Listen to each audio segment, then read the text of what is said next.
Hello everyone, this is DesTr0, and wait a minute.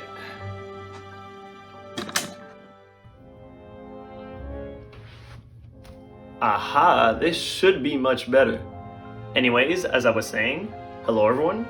Today I am talking about the Final Fantasy VII Remake. Really?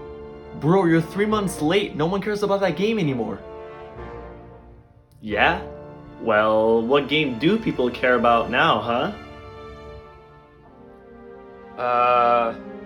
Dragon Quest XI Echoes of an Elusive Age Definitive Edition S? Dude, get out of here. Well, whatever people care about now, it won't stop me from discussing Final Fantasy VII.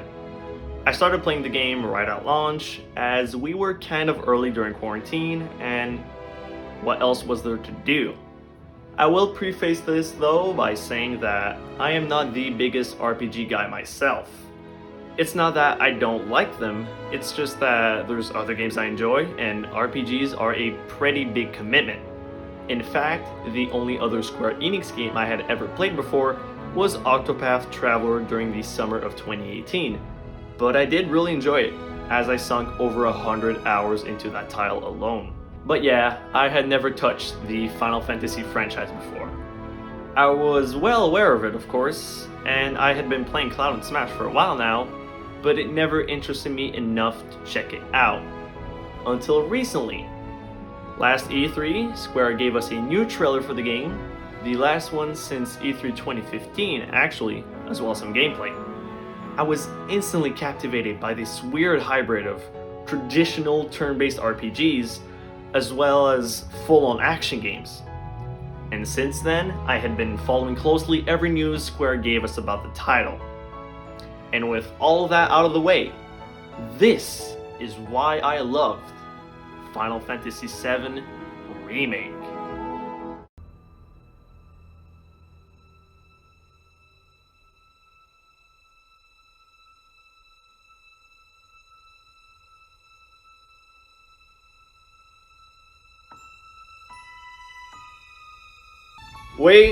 Wait, actually I forgot something. There might be some minor spoilers in the video, but I won't be touching on the story too much. However, I will discuss the ending to the game towards the end of the video. But I will give another warning in due time. Sounds good? Okay, now we can start.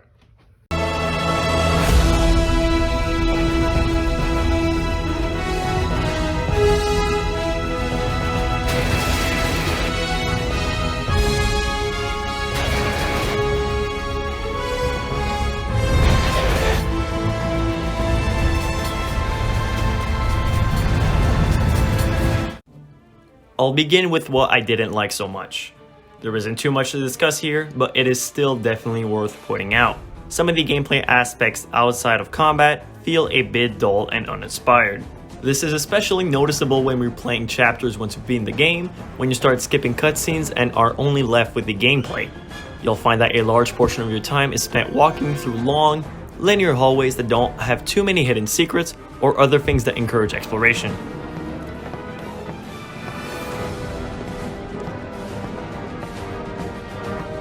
This sucks! I want to go back! Sure, maybe you'll find some crates that will refill your MP a bit, or maybe a chest containing a couple of potions, but there's very few important items that actually require exploration. That is just too bad, but it's not the end of the world. However, while moving from an area to the next, you'll very often be halted abruptly as you crawl through a tight space or crouch under some debris. Yeah, sure. It makes it so there are very few actual loading screens in your playthrough, but traversing these takes forever and it gets really boring really quickly. But DesTr0, it adds to the immersion of exploring areas that suffered from a lot of damage. I don't know if anyone actually believes that, but whatever. In my opinion, it just halts your momentum in a very annoying way, but I understand it had to be done. I'm just hoping that with the PS5 and later entries in the Remake series, they won't have to resort to this as much. Oh well. But those minor annoyances are nothing in comparison with my biggest problem with this game. It is something unacceptable, and I don't understand why no one seems to have brought up this glaring issue in this otherwise excellent game. Those Who Fight doesn't play often enough.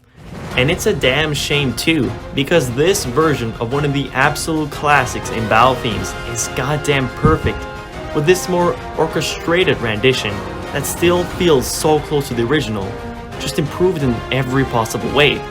It feels like what the composer had in mind back in the 90s. I wish we could hear it more, but the thing is that most areas that feature exploration as well as combat simply have the same music playing all throughout. They just swap between the battle version and the exploration version.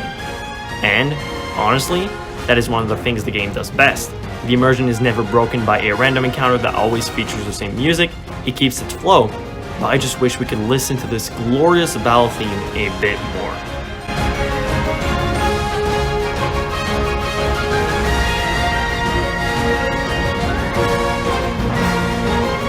Did I scare you, by the way, with what I said before? You were ready for something really dramatic, I'm sure.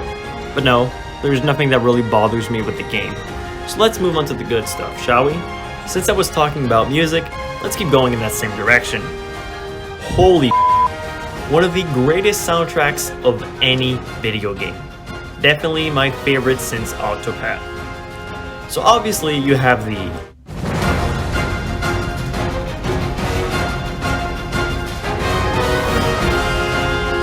then you have the legendary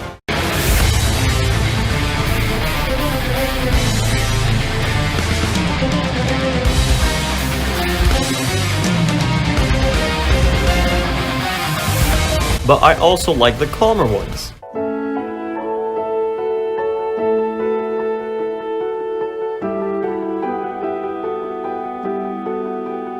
Oh yeah, this is good. Okay, back to action.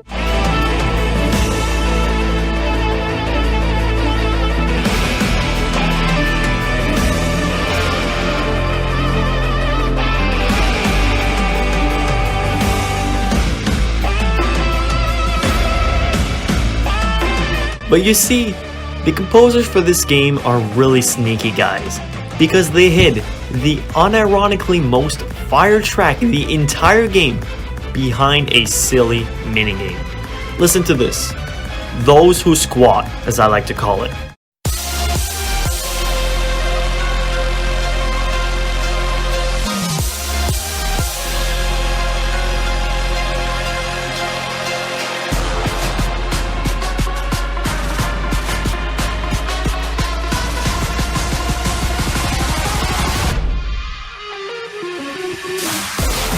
Oh yeah, and the credits theme is perfect. It is actually the one track that Nobuo Uematsu, the original FF7 composer, made for this game. And I absolutely love it. I would be lost, drifting alone, But alright, that's enough for the music. Let's talk gameplay, because, you know, it's what differentiates games from movies these days. In my opinion, FF7 Remake has one of the most fun combat systems I've ever played. It is a perfect combination of traditional turn-based RPGs and modern action games, also featuring a stagger system that is purely Square Enix. It rewards strategizing before and during the fight, quick decision making, and mastery of its numerous aspects. One of the things I've come to appreciate on retrospective is the fact that the game tells you about every aspect of combat in the first hour of gameplay. And from that point on, it never gets more complicated. Of course, at first, it'll be fairly intimidating. This isn't something you are likely to be comfortable with. But by doing this, those that are quicker learners will be able to fully exploit the game's mechanics right from the start, while those that are a bit slower still have a lot of time to get used to the controls and everything before it is required of them that they use their entire arsenal. The learning curve never felt too steep, and whenever I lost, it never felt too frustrating because I knew what I had done wrong and what I had to do to fix it. There wasn't any boss that I got stuck on during my first playthrough, and that is a good thing. Oh, of course, I had some trouble on hard mode, but that's kind of the point, isn't it? The combat is so fast paced, you're constantly switching between characters, using abilities, casting spells, or just mashing the attack button to fill up the ATB bar, which is what lets you use skills or cast spells in the first place. I find it super fun to control 3 characters all at once, maneuvering around the battlefield, making sure that no one is in critical danger, because unfortunately the AI for your allies when you don't use them is kind of garbage. They will constantly walk in front of the boss's strongest attacks if you don't move them out of the way yourself, it feels. And, speaking of which, the bosses in this game are phenomenal. Every single one of them is a cinematographic spectacle with incredible transition between phases, flashy moves, you name it. They all feel meaningful, and you always have to work to defeat them. In normal enemy encounters, sure, you can manage most of the time by mashing the attack button, but against bosses, if you don't have a clear strategy during the fight, there's a good chance you'll lose. I like this. It favors those who adequately prepare themselves. And for those that like to wing it, well, if you're really good, you might just be able to scrape by. And the final thing I'll touch on is the stagger system and the limit breaks, because those two seem tied together. A stagger occurs when you fill up an enemy or boss's stagger bar. The way you do this differs for every foe. It might be simply by attacking them, or using spells on them, etc. Once they're staggered, they will take 160% of all damage for a short time. There are some moves that can increase this number, which should be your priority if you can. So when you get a stagger, it's your time to go all in. Unleash your strongest moves, limit breaks, spells, summons, whatever. What I find is that this can sometimes create a kind of campy gameplay, as you're holding on to your limit break, waiting for the boss to be staggered. You don't commit to anything, you just chip at it for a while. You don't have to do this of course, but I found myself doing it from time to time. But hey, my friends already say that my Toon Link is campy and ultimate, so I guess that's just my playstyle. Okay, next up I guess I should talk about the visuals. Visuals definitely are the thing that I care the most about when playing a game. I'm not all about those super ultra HD 4K graphics. But I can't talk about this game without mentioning how incredible it looks. Every area is so full of details, and the character models are all super high quality. The playable characters at least, and the enemies as well. I remember distinctly waking up from my second day of playing, opening up the game and... oh boy, I can't wait to play some Final Fantasy VII Remake.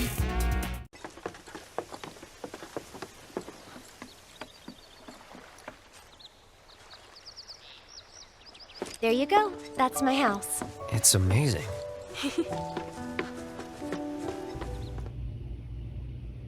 Oh, I forgot how beautiful it looks. I literally had to take a moment to appreciate these stunning visuals because I had stopped the previous day at Aerith's house, which is the best looking area in the entire game in my opinion, changed my mind. But of course, you can't have a good RPG without good characters. First, you have Cloud, the mercenary that cares about nothing other than his money, well, in the beginning at least. By the end, he's definitely more likable and approachable. I'm excited to see how his relationship with the others evolves in the next games. It's over! That's my line.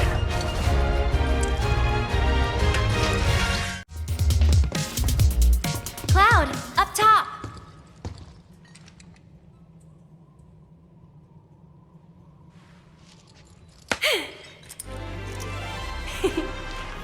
And for some reason, Square made it so every single girl is madly in love with him, which is pretty funny at times. When Jessie asks you if you want to come back by her place the following evening after a mission, or when Tifa and Aerith both cling desperately onto Cloud in the train graveyard. Not gonna lie, I was kinda sad to make them let go. Are you? Mind letting me go then?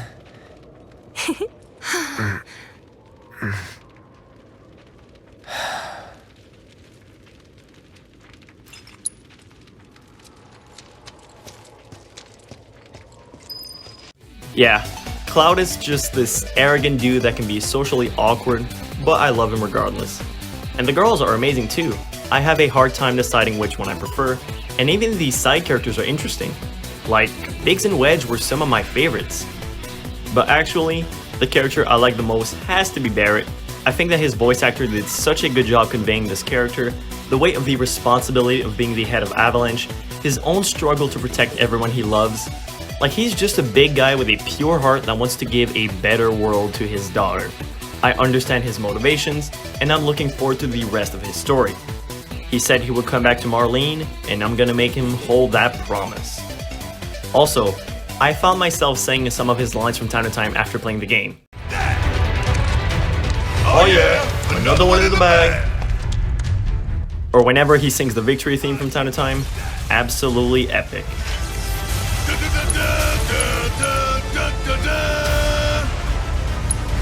Oh, and there was also a bunch of other characters that I enjoyed, like the Turks, or Heidegger, or Johnny.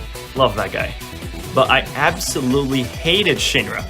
The writers really did a good job making you hate this dude because of everything he's done to the planet and to you personally, even if his mustache is stunning. Okay, you know what I want to talk about next? My single favorite moment in the game, I guess. The one moment that captured the essence of this game best. It occurred in Chapter 8, during the first fight against Root. Once you finish his first phase, this cutscene plays. Okay. So, you had enough yet? No, I don't believe that I have. It is such a dumb thing, but it made me laugh so hard, and the fact that no one mentions it makes it so much better. The way he nonchalantly pulls up a backup pair of shades like a Fez dispenser giving you your next candy is Final Fantasy VII Remake in a nutshell.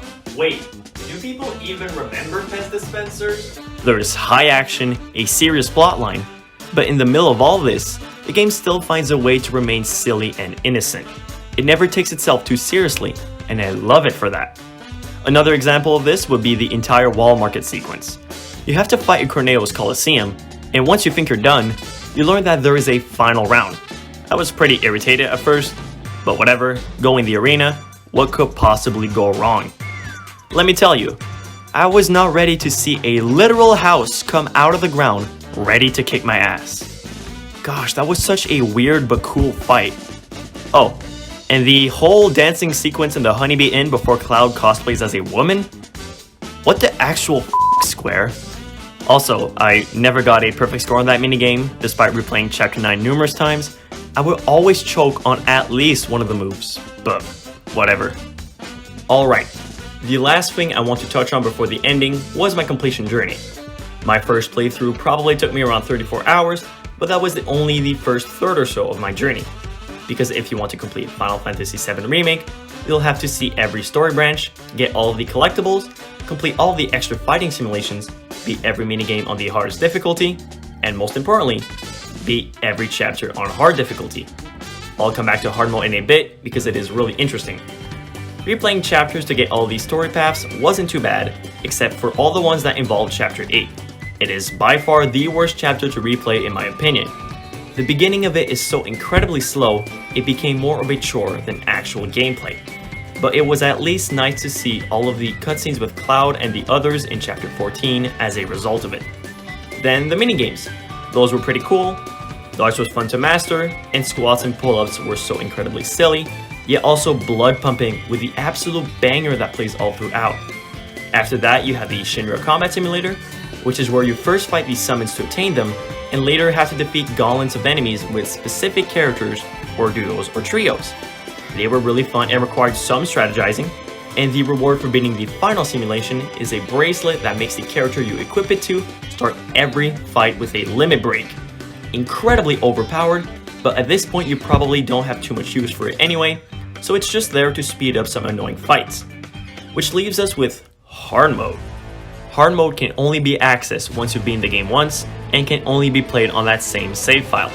You can replay through each chapter individually, in whatever order you want, but this time the enemies are scaled up in a way that basically requires that your party is level 50, the max level in this game. Fortunately, it doesn't take a long time to reach this level cap, so there's very little grinding in the whole game, I find. So, enemies and bosses hit like trucks. You'll almost need to equip everyone with HP up materials so they have over 9,000 health. But the main difficulty of hard mode comes from the fact that sitting at a bench, which normally restores all of your health and refills your MP, only now refills your health, and you also can't use items, but that's not too bad. So what this means is that every chapter becomes a sort of puzzle that everyone can solve in a different way. Do I use my MP on this fight, or do I keep it for later on the boss that is coming up? It makes every heal and every spell cast a more significant decision because you know you won't be able to get that MP again. I absolutely love hard mode. Yeah, sure, some fights were definitely tricky, but it rewarded good strategizing, good management of your MP, and absolute mastery of the fighting mechanics. I'm not the type that usually plays hard modes in games, but this one was very enjoyable. Good job, Square. And now, I give you a second spoiler warning. I will be discussing this game's ending, which you should definitely experience by yourself first if that's important to you. We're good? You can just skip to this time if you want to hear my final thoughts after. Where do I even begin? What's the Like, what? That's kind of how I felt after defeating Sephiroth and watching that final scene. Of course, I immediately jumped on the internet to see what people had to say, and now I have a better understanding of what actually happened. Apparently, we killed the Master of the Arbiters of Fate, those creatures that appeared all throughout the game and whose role was to make sure that the events of the game are canon to the original Final Fantasy VII. But now, since we've killed them, it means that the developers are free to do what they want with the story. As someone who's never played the original, that's not really a big deal, but I know that some people were scared of where the next game is going. Personally, I have faith that Square will f this up, but we'll just have to wait and see, I guess. Oh yeah, and everyone's alive now apparently? Like Zack, who I know just a tiny bit of from reading online, and also Biggs and maybe even Jesse? I'm actually happy that Biggs lived, he's a good guy. I'm hoping maybe we'll see him in the next games. But yeah, I at least understand that they wanted to give us a meaningful ending with the very climactic fight against the Arbiters of Fate and then Sephiroth himself. But I'm curious to see how they're gonna end the next entries because they can't pull the same trick every time, right? And this concludes my review of Final Fantasy VII Remake. Overall, I had a great time with the game. The combat was super hectic and deep. It had amazing characters, stunning visuals, and a phenomenal soundtrack. Once I started playing the game, I didn't put it down until I was completely done, which took me about 2 weeks, but obviously I did some other things during that time. This has been DesTr0, and I will see you all again in 2025 with my review of Final Fantasy VII Remake Part 2. Peace.